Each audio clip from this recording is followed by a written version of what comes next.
Hello hello दोस्तों, नमस्कार। आज मैं कृष्ण कुमार त्रिपाठी क्लास 10th का एक टॉपिक है पॉलिनोमियल, बहुपद। उसके बारे में हम थोड़ा सा आज स्टार्ट करने वाले हैं। उसको ध्यान से देखिएगा आप लोग। पॉलिनोमियल का मतलब होता है बहुपद। बहुपद को अगर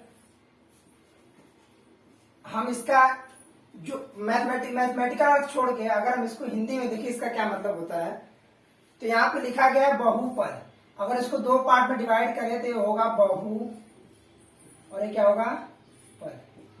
बहु मतलब क्या होता है? बहु मतलब क्या होता है? बहुत। बहु मतलब बहुत। वो घर में जो बहू होती है वो वाली बहू नहीं। बहु मतलब होता है बहुत। अब पद मतलब कितने पद हैं आपके पास? कितने पद मतलब एक तरह से बोल सकते हो गिनती टाइप का। तो जब कहीं भी आपको बहुत सारे पद आपको दिखेंगे एक साथ, तो क्या कहलाएगा आपका? बहुपद। जैसे जैसे एग्जाम्पल मैंने लिखा x plus 2, x square plus 2x plus 5। यहाँ पर कितने पद है? पद है यहाँ पर देखो, एक पद है, एक पद है और एक पद है। टोटल कितने पद है यहाँ? 3 पद। कितने पद है? 3 पद।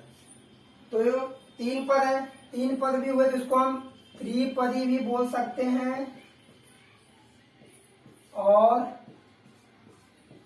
बहुपद भी बोल सकते हैं। त्रिपदी भी बोल सकते हैं और क्या बोल सकते हैं? बहुपद भी बोल सकते हैं। तो इससे हमें पता चल रहा है कि बहुपद का जो डेफिनेशन होता है, बहुपद का जो डेफिनेशन होता है, जब किसी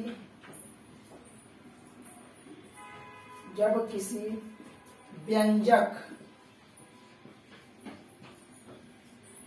या समीकरण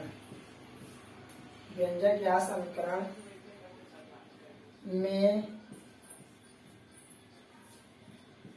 दो से ज्यादा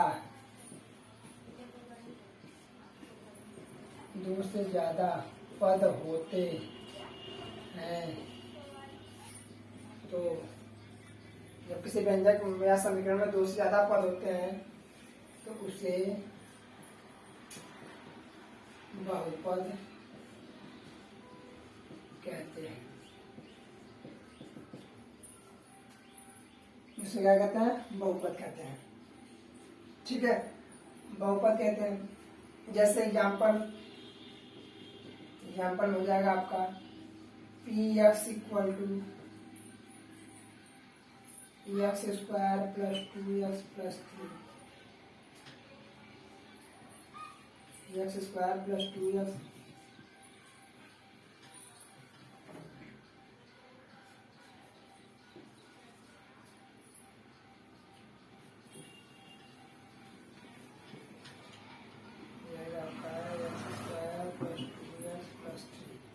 एक बहुपद हो गया। और क्या हो सकता है? fx ये हो जाएगा आपका x plus y plus z, ये भी एक बहुपद हो गया। इसमें 3 पद हैं, 4 पद कर लीजिए w, ये भी क्या है? बहुपद है। जहाँ पे 2 या 2 से ज्यादा पद आपको दिखेंगे तो क्या हो जाएगा? बहुपद हो जाएगा। ठीक है, आई बात समझ में? उसके बाद बहुपद तो ठीक है। अब कई लोग पूछते हैं कि जिसमें एक पद होता है वो बहुपद होता है क्या?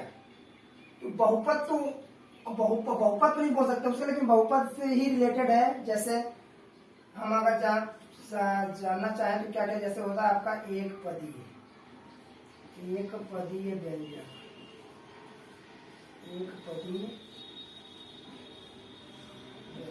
एक पदी व्यंजक मतलब ऐसा व्यंजक जिसमें केवल और केवल क्या एक पद हो। वो एक पद कुछ भी हो सकता है, चर भी हो सकता है, अचर भी हो सकता है। अब बात आती है चर या अचर। तो एक पदी व्यंजक पहले समझते हैं। एक पदी व्यंजक में जैसे मैंने बोला ऐसा व्यंजक जिसमें केवल एक पद हो, ऐसा व्यंजक जिसमें केवल एक पद हो, एक पदी व्यंजक कहलाएगा।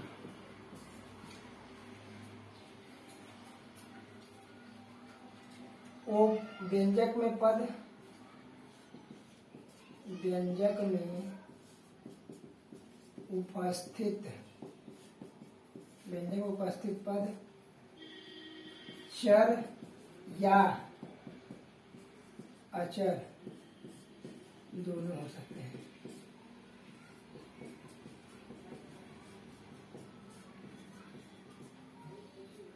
आएगा सुन में। अब कई लोगों को यहाँ पर समझ में नहीं आ जाए, जैसे मान लो एग्जाम्पल मैं लिखना चाहूँ, जैसे जैसे यक्स एक पदी व्यंजक है, वाई एक पदी व्यंजक है, 2 3 सब क्या एक पदी व्यंजक है। लेकिन यहाँ पे एक वर्ड लिखा गया है चर और अचर। कई लोगों को इसमें प्रॉब्लम आएगी कि चर और अचर क्या होता है। तो यहाँ देखिएगा चर और अचर के बारे में थोड़ा सा बचपन से पढ़ते आ रहे होंगे आपको, अगर आपको नहीं पता तो फिर भी आप देखिए। चर चर चर वे राशियां होती हैं जिसका मान फिक्स नहीं होता है। जिसका मान क्या होता है? फिक्स नहीं होता। फिक्स मतलब फिक्स बोले तो जैसे कि कोई सा भी ABCD का अल्फाबेट हो गया, एक्स हो गया, वाई हो गया, जेड हो गया, ABC कुछ भी हो सकता है। इसका मान हमें पता नहीं है, इसका मान संख्यात्मक मान नहीं, कुछ भी हो सकता है। जैसे एक्स का मान हमें आपको पता है कि 2 होगा कि 3 होगा कि 5 होगा, नहीं। तो ऐसे राशियां क्या है? ऐसे बोल लो, राशियां ही बोल लो।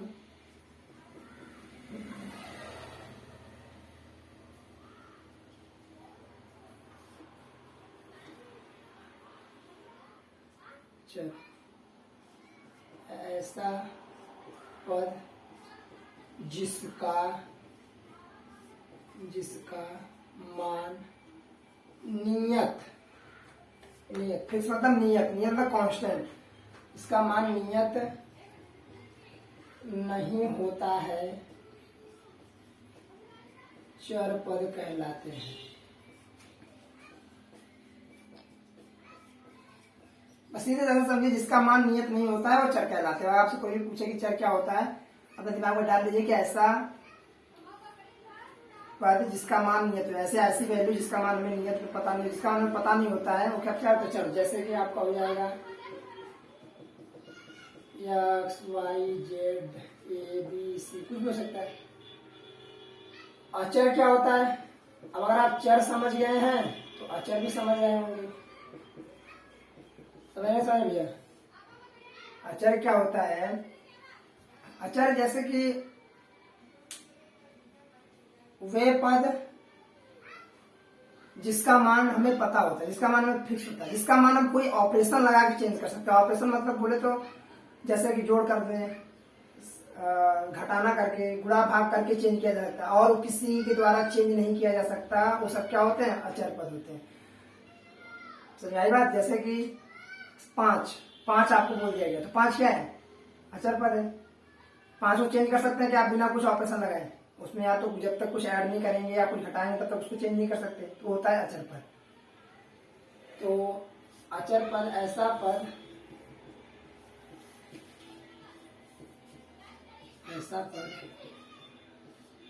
जिसका मान नियत होता है, अचर पद कहलाते हैं।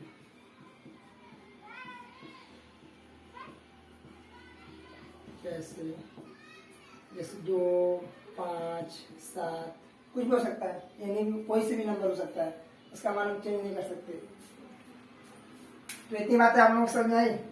ये होता है बहुपद। बहुपद 2 पार्ट में डिवाइड करें तो बहु और पद। बहु मतलब बहुत पद। जहाँ पे आपको 1 से 2 से ज्यादा पद दिखेंगे वो क्या हो जाएगा? बहुपद हो जाएगा।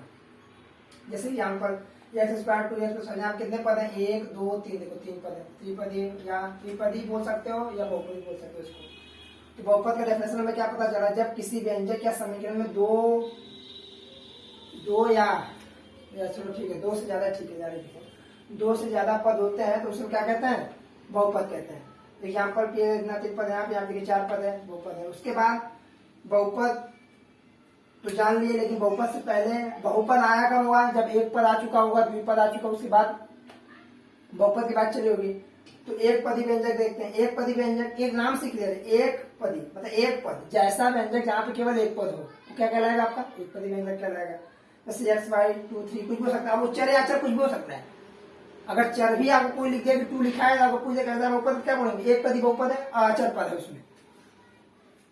तो उसके बाद यहाँ पे एक वर्ड आया था नया, चर और अचर। कई लोग बच्चों को प्रॉब्लम होती है, चर क्या होता है, अचर क्या होता है। तो चर याद रखिएगा, ऐसा पद जिसका मान फिक्स नहीं होता है, जिसके मान के बारे में कुछ बता नहीं सकते, वो क्या होता है, चर होता है। राशि इसलिए नहीं बोले यहाँ पर, क्योंकि राशि बोलने का मतलब कि थोड़ा सा भौतिक विज्ञान में, फिजिक्स में आ जाएंगे। राशियां वहाँ पर बहुत से अलग अलग चीज, बहुत से आपने पढ़े होंगे, फिजिक्स में नहीं पढ़ेंगे तभी पढ़ लेंगे, तो इसलिए आप पद मैंने बोल दिया। अचर पद की बात करेंगे, ऐसा पद जिसका मान नियत होता है वो क्या है, अचर पद कहलाते हैं। इतनी बातें, आई होप आपको इतनी बातें समझ में आ गई होंगी। अगर इसमें किसी को भी प्रॉब्लम होगी तो कमेंट बॉक्स में, डाउट बॉक्स में डाल के पूछ सकता है, कमेंट करके पूछ सकता है कि सर हमें ये चीज समझ में नहीं है या नहीं है। आपको उसमें उसका सोल्यूशन जल्द से जल्द मिल जाएगा। ठीक है, अब आगे चलते हैं थोड़ा। एक पदी व्यंजक देख लिए हम लोग।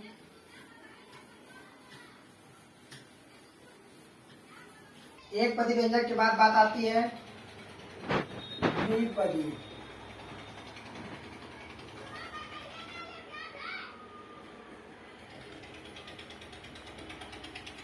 द्विपदी व्यंजक नाम से क्लियर, द्विपदी जहाँ पे दो पद हो, जहाँ पर दो पद हो वहां पर क्या हो जाएगा, द्विपदी व्यंजक हो जाएगा। द्विपदी व्यंजक मतलब जैसे ऐसे व्यंजक जहां पर दो पद हो, केवल दो पद उपस्थित हो, द्विपदी व्यंजक कहलाएगा। ऐसा व्यंजक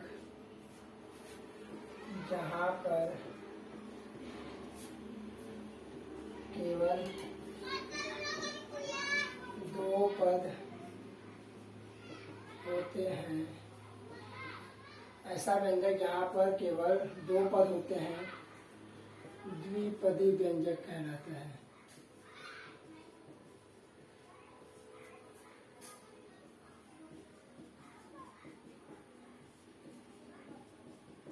द्विपदी व्यंजक कहलाता है। जैसे एग्जाम्पल देखिए, एग्जाम्पल कैसे, P x equal to, P क्या है, जो डिनोट कर रहा है ना, जैसे पॉलिनोमियल का पी होता है उसको पी से दिखा देता है। एक्स दिखा रहा है कि एक्स के टर्म में होंगे सब, या जो वहाँ पे वेरिएबल जो चर यूज करेगा वो चर कौन सा यूज करेगा, एक्स यूज करेगा, उसके अलावा कोई चर नहीं आएगा, इसलिए पी एक्स नाम दिया है। यहाँ मैंने दिया एक्स प्लस 2, तो देखो यहाँ पे क्या पद है, एक पद है, चर और अचर दोनों का भी चर है, तो दो पद है ना, एक पद हो गया, एक पद हो गया, तो क्या होगा, द्विपदी व्यंजक हो जाएगा। ऐसे ही एफ एक्स, ये भी क्या आता है, पॉलिनोमियल को डिनोट करने का होता है, एफ एक्स लिखा सकता है, पी लिखा हो सकता है, कुछ भी हो सकता है, तो घबराना नहीं, आपको उसको देखिए कि क्या लिख दिया, एफ एक्स हो जाएगा। जैसे आपको यहाँ पर मैंने लिख दिया एक्स प्लस 5 लिख दिया, क्या है, द्विपदी व्यंजक। लेकिन एक चीज और देखना है आपको यहाँ पर, चलो अच्छा आगे बताएंगे, अभी रहने दीजिए, अभी एक बस इतना समझे, द्विपदी व्यंजक समझिए। उसके बाद जो बात आती है, दो से ज्यादा जहां पर था बहुपद बोल देते हैं,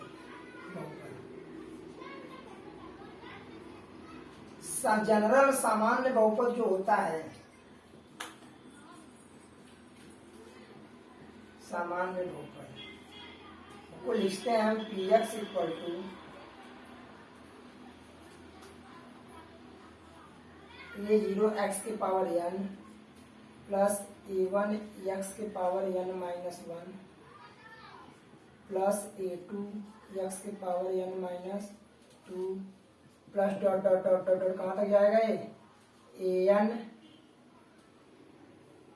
माइनस 1 x के पावर 1 प्लस an x के पावर 0। और एक चीज याद रखिएगा, नोट करके आप लोग, कि अगर नोट करके देखिएगा यहाँ पे, याद रखिएगा, कई बच्चों को नहीं पता रहता है यदि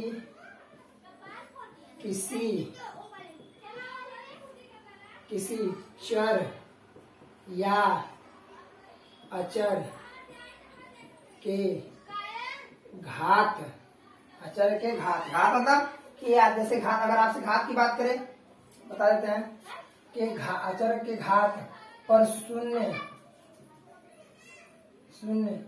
होता है तो उसका मान 1 हो जाता है। जैसे देखिए, इसमें आपसे बोलूं कि y के पावर 0 है, इसका मान कितना होता है आप क्या बताएंगे? y के पावर 0 मतलब कितना? डायरेक्ट 1। अगर मैं 1000 के पावर आपको 0 पूछूं तो भी मान इसका कितना होगा? 1। तो आप ये याद रखिएगा, किसी भी वैल्यू के ऊपर या किसी भी चर या अचर के ऊपर घात अगर शून्य दिखा, वो कितना भी बड़ी वैल्यू क्यों ना हो, उस पूरे का मान कितना हो जाता है? 1 हो जाता है। ठीक है, आई बात समझ में? हाँ, बहुत अच्छा। गर्मी बहुत है, फिर हम आप लोगों के लिए थोड़ा सा वीडियो बनाने की कोशिश कर रहे हैं, आप समझिएगा इसको अच्छे से। तो यहाँ पर देखिए, यहाँ पर x का घात कितना है? 0 है कि नहीं? 0 है तो क्या हो जाएगा? a0 x के power n plus a1 x के power n minus 1 plus a2 x के power n minus 2 dot plus an minus 1 x plus ये केवल n में बचेगा, क्योंकि ये क्या हो जाएगा? ये पूरा वैल्यू क्या हो जाएगा? 1 हो जाएगा। ये आपका होता है क्या? जनरल बहुपद। जनरल मतलब सामान्य बहुपद। ये आपका सामान्य बहुपद हो गया। सामान्य बहुपद। सामान्य बहुपद आप लोगों को समझ में आया होगा? कुछ है नहीं, बहुत आसान है, क्योंकि एक बार क्या करके लिख देना है, चीज हो जाती है। सामान्य बहुपद के बाद अगर बात करें तो उसके बाद आपका चैप्टर में जो टॉपिक है वो है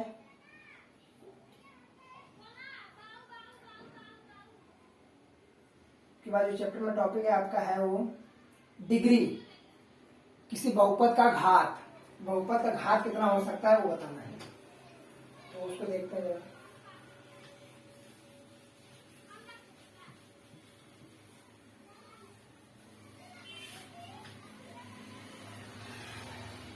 आपको पढ़ना है बहुपद का घात। आप बोले तो डिग्री ऑफ पॉलिनोमियल।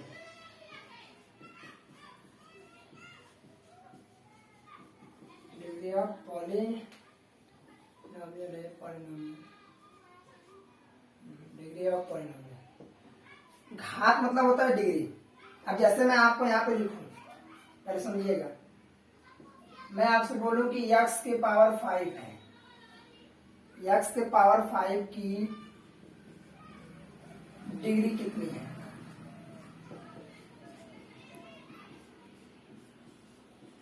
तो आप कितना बताएंगे? डिग्री कितनी इसकी? 5 है। ये बोले क्योंकि डिग्री मतलब घात। घात क्या है? घात यही है, इसी को घात बोलते हैं, इसी को घात बोलते हैं ना। घात होता है आपका घात कितना? 5 है। डिग्री कितनी है? 5। घात 5 हो गया। ये तो सिंगल पद था, एक पद व्यंजक था, है नहीं, एक ही पद है यहाँ पर x पावर 5। वो घात पे जो नंबर लिखा होता है उसको पद में नहीं गिनते हैं। पद मतलब जब बीच में प्लस माइनस का चिन्ह है तब उसको पद बोलते हैं। अगर घात में है, गुणे में है तो उसको पद नहीं काउंट करेंगे, याद रखिएगा आप लोग। क्या एक पद है? घात कितना? 5 हो गया। अब जैसे कोई बहुपद आपको दिया, मैंने लिखा 3x equal to 3x³ plus 4x² plus 5x minus 7। बहुपद है, बहुपद है। अब आपको बोल रहा है कि इस बहुपद का घात बताइए।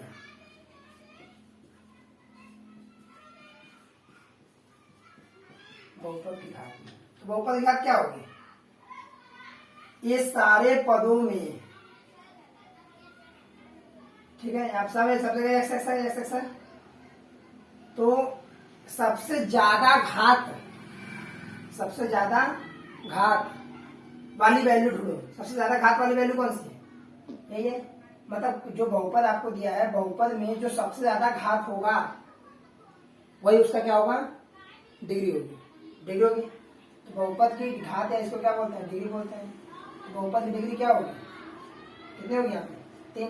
सबसे ज्यादा डिग्री देखो, यहाँ पे 1 है, यहाँ पे 2, यहाँ पे कुछ क्या है? x पावर 0 है। तो यहाँ पे सबसे ज्यादा क्या है? सबसे ज्यादा 3 है ना। तो इस जो बहुपद की घात होती है वो सबसे बड़ी वैल्यू होती है। जैसे आपके घर में किसी को कोई नया बंदा आता है, वो आपसे पूछता है कि आप आपके घर का एड्रेस पूछना है, तो वो आपका नाम नहीं बताता है, किसका नाम बताता है? घर में जो सबसे बड़े होते हैं, सबसे मुखिया जो होते हैं घर में, जैसे आपके दादाजी हैं या पापा जी हैं, तो उनका नाम बताते हैं। ऐसा तो नहीं कि आपके नाम से पता चलता है। तो यही चीज समझ लीजिए, यहाँ पर जैसे परदादाजी हो गए, दादाजी हो गए, पापा हो गए, आप हो गए, तो आपका पता जानने के लिए सबसे घर पुराने समय में जो लोग होंगे पूछना होगा तो किससे? इनका नाम पूछेंगे ना। अगर हाँ ये नहीं रहेंगे तो इनका नाम पूछेंगे। तो ऐसे ही बहुपद में जो सबसे बड़े घात वाला पद होता है, सबसे बड़े घात वाला पद होता है, या जिसकी घात सबसे बड़ी होती है, वही उसका क्या हो जाता है? डिग्री हो जाती है। बहुपद की डिग्री हो जाती है। तो जब भी डिग्री पूछेगा, सबसे ज्यादा घात जो होगा वही उसका क्या हो जाएगा? आंसर हो जाएगा। याद रखिएगा। जैसे मैं आपसे बोल दूं f(x) इक्वल टू x की power 7 minus 3x power 5 plus 8x power 2 plus 3। ठीक है, यही है। अब यहां से आपको पूछ दे कि बहुपद का घात बताइए। बहुपद का क्या घात? बहुपद का घात कितना हो जाएगा? कितना हो गया? 7 होगा। तो ये 7। क्यों? क्योंकि सबसे ज्यादा घात कितना है? 7 है। तो घात का 7 हो जाएगा। खत्म। आसान है। बहुपद के घात हो गए। अब 2-3 चीज यहां समझना है आपको। अब जैसे मैं आपको बोलूं कि px इक्वल टू लिखा है x प्लस 2, बहुपद है, द्विपद है, लेकिन ये कैसा बहुपद है? बहुपद तो इसको भी बोलते बहुपद है, तो बहुपद है। तो ये जो द्विपद है, ये कैसा द्विपद है? यहाँ पर इसकी घात कितना है बताइए? 1 है। तो जब किसी बहुपद में, अगर जब किसी बहुपद की घात 1 होगी तो वो बहुपद कहलाएगा कैसा? मैं लिख देता हूं। मैं जब किसी बहुपद की डिग्री 1 होगी, किसी बहुपद की डिग्री 1 होगी तो जब किसी बहुपद की डिग्री 1 होगी तो वह बहुपद रैखिक बहुपद कहलाएगा। कैसा? रैखिक बहुपद कहलाता है। याद रखिएगा, किसी बहुपद की घात अगर 1 हुई तो कैसा बहुपद कहलाएगा? ये रैखिक बहुपद। पूछता क्या क्वेश्चन। और अगर मान लीजिए आपको इस टाइप का दिया है, इस टाइप का दिया है, ये भी बहुपद है, लेकिन अब इसकी डिग्री कितनी है? इसकी डिग्री बताइए। इसकी डिग्री कितनी है? 2। डिग्री कितनी है इसकी? 2 है। डिग्री 2 है। तो जब किसी, इसको क्या बोलेंगे? इसको बोलेंगे हम एक घात। यहाँ पे इसकी डिग्री कितनी थी? 1 डिग्री थी, तो क्या बोले हम? रैखिक बहुपद। 2 डिग्री है तो इसको क्या बोलेंगे? द्विघात बहुपद। क्या बोलेंगे? द्विघात बहुपद। द्विघात बहुपद। तो इसको बोल सकते हैं हम कि जब किसी बहुपद की डिग्री, जब किसी बहुपद की डिग्री 2 होगी तो वह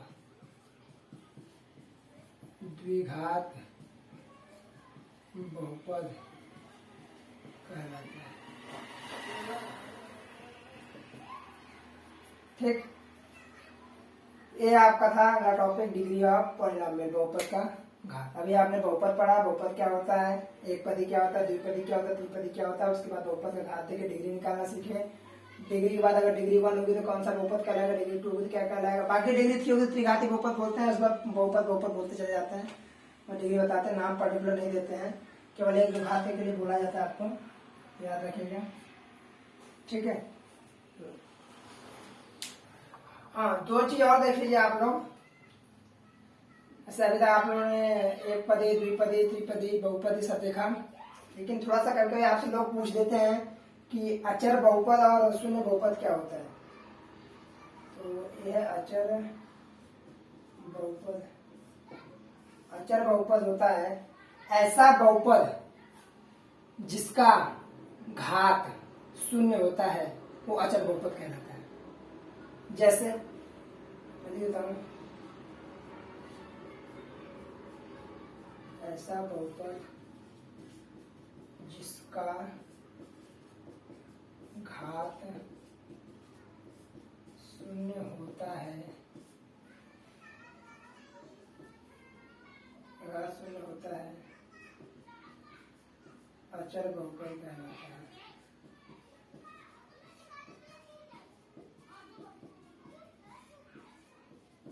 अचर बहुपद कहलाता है। जैसे मैंने लिखा px इक्वल टू लिखा 2। अब देखो, अगर यहाँ पे x न लिखा होता, अगर यहाँ पर x न लिखा होता तब तो ठीक है, तब तो आप बोल देते कि एक बहुपद है, क्योंकि यहाँ पे अगर मैं x ऐसा हटा देता है, केवल ऐसे लिख देता कि केवल ऐसे केवल 2 है। ये पूछता कैसा बहुपद है, क्या बोलता है, एकपदी बहुपद बोलते हैं, क्योंकि यहाँ बताया नहीं क्योंकि अचर की बात कर रहा है, अचर बात कर रहा है। लेकिन अगर यहाँ पर ऐसा लिख दिया कि px बराबर 2, तो इसका मतलब है कि जो बहुपद है वहां पर किसकी घात हम देखेंगे, x की घात, x के अकॉर्डिंग बताएंगे। तो यहाँ पर आप बताइए 2 into 1 लिखा है, 2 into 1 मतलब 2 गुणे 1 को क्या लिख सकते हैं, x की घात है 0। तो मैंने क्या लिखा है, ऐसा वो जिसका घात शून्य, तो इसका घात कितना हुआ, घात कितना इसका शून्य, घात शून्य है तो दिया गया बहुपद कैसा बहुपद है, अचर बहुपद है, अचर बहुपद है। याद रखिएगा, इस पे डिपेंड करेगा कि यहाँ पर क्या दे रहा है। अगर यहाँ पर कुछ वेरिएबल नहीं दे रहा है, चर नहीं दे रहा है, केवल ऐसे डायरेक्ट दे रहा है, तब तो एक पद का काम कर जाएगा, ठीक है। पर लेकिन अगर x की बात कर दिया या कोई चर राशि यहाँ पर दे दी, x, y, z, abc कुछ भी, तो फिर हम उसके अकॉर्डिंग बताएंगे। तो अगर उसका घात 0, क्योंकि 1 है तो 1 का मतलब x पावर 0 अभी बताया था आप लोगों को, x पावर 0 घात 0 है, तो जब किसी बहुपद का घात शून्य हो जाता है तो दिया गया बहुपद क्या हो जाता है, अचर बहुपद। आएगा समझ में, 0 का बहुत महत्व है लाइफ में भी है, हाँ तो ध्यान दीजिएगा। अचर बहुपद के बाद अब कई लोगों के मन में दिमाग में आ रहा होगा सर अचर बहुपद तो समझ गए, एक बहुपद बताया, द्विपदी बताया, त्रिपदी बताया, शून्य बहुपद की बातें नहीं किए, तो वो भी देख लो भैया कि शून्य बहुपद क्या होता है। शून्य बहुपद, अचर बहुपद इंग्लिश बोलते हैं हम क्या, कांस्टेंट पॉलिनोमियल, कांस्टेंट पॉलिनोमियल, इसको क्या बोलेंगे, जीरो पॉलिनोमियल। देखो जीरो पॉलिनोमियल क्या होता है कि वो एक विशेष अचर पद के लिए होता है, किसके लिए, एक विशेष अचर के लिए। और विशेष अचर है कौन सा, सब संख्याओं के लिए तो ऐसा हो जाएगा, लेकिन विशेष अचर कौन सा, जीरो, किसके लिए, यह केवल विशेष अचर शून्य, शून्य बोले तो जीरो के लिए संभव होता है। कैसे, मैंने लिख दिया कि px इक्वल टू 0, अब आपसे पूछे कि कैसा बहुपद है, तो 0 है, यहाँ पे कुछ भी कितना ही पावर लगा दो, x के पावर 2 लगा दो, x के पावर 1 लगा दो, कुछ भी लगा दो, कुछ भी मतलब नहीं है, एक ऐसा बहुपद है। इसका मल्टीप्लाई पता है कि आपको 0 का मल्टीप्लाई किससे करते हो आता 0 है, तो ये क्या होगा, शून्य बहुपद होगा।